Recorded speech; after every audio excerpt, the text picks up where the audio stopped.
Ladies and gentlemen, please help me welcome Mr. Rick Havercroft.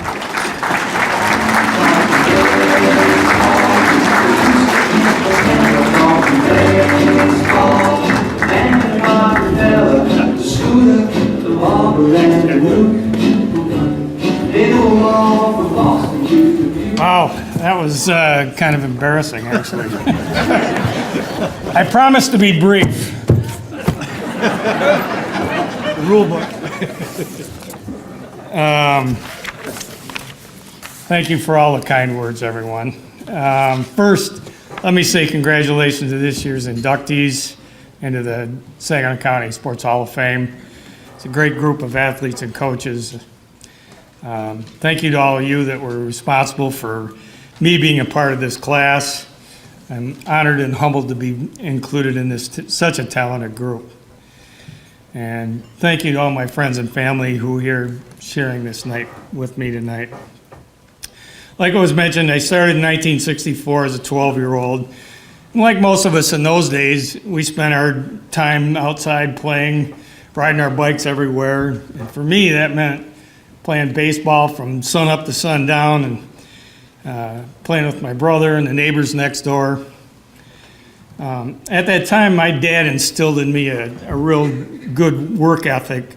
He kept us busy doing chores and being resourceful, so that kind of led me into something to do, and that was umpiring baseball with the younger kids. So I umpired in the North Saginaw Township Little League, and if memory serves me, we made $3 a game at the time. So it all began for me. At 14, I went to MacArthur High School, and I had the good fortune to play for some excellent teachers. Mr. Matson, who was included in the video, was my very first high school coach. And some of the other people that I had the good fortune to be involved with through high school were people like Jim Pugh, Lou Fenton, Lou Dulac, Frank Lukowski, and Mel Skillman. These fine men helped me to channel my aggression and my temper and to become a more positive person and to grow up to some extent, I guess. After I graduated in 1970 from high school, I continued to umpire, and I met Cecil Dosser at Central Foundry where I was working. And Cecil at the time was a real prominent local official. He's also one of the best men I've ever met in my life. And he encouraged me to register as an official with the MHSAA.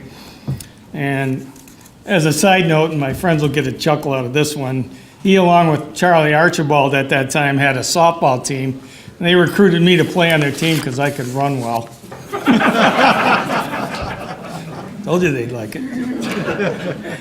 In the late 70s, I started doing men's fast pitch, and I was mentored by some of the best Michigan softball and some of the best in the country. People like Jack Sauter, Bill Humphrey, Ted Germain, and Ron Welsh taught me the tools of the trade and opened doors for me in my future career as an umpire. Like was mentioned, I've had the opportunity to work in a lot of different states in 3 different countries. And a couple of the highlights for me were the '96 World Championship and the 6-week trip that I took to New Zealand. There was in the mid-'90s, I was working a men's tournament, and Mark Sorensen was catching in this particular game, and at that time, Mark was probably the best player in the world.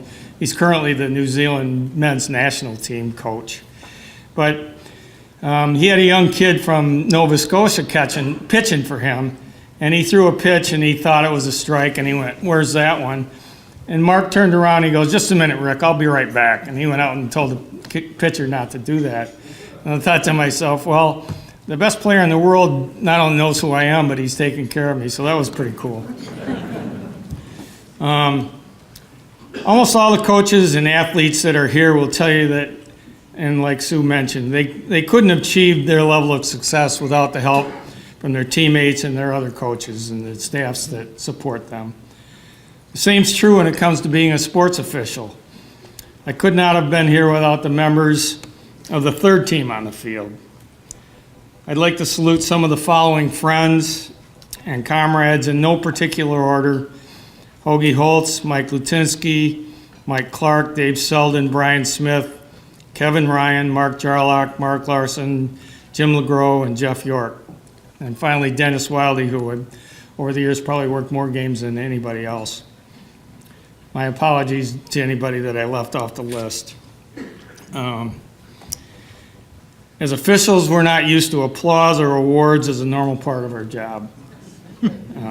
Players are easier to evaluate based on the numbers that they accumulate or the championships, and that kind of thing doesn't really apply to people like me. I don't have the athletic skill that this group has, but I guess the thing that's allowed me to succeed is my passion for officiating. Just ask my wife what it's like when two more of us get together and what we talk about all the time. For you to include me in this Hall of Fame is a special honor that I accept on behalf of all of us officials who try to maintain order and fair play in your games that you have such a passion for. Thank you.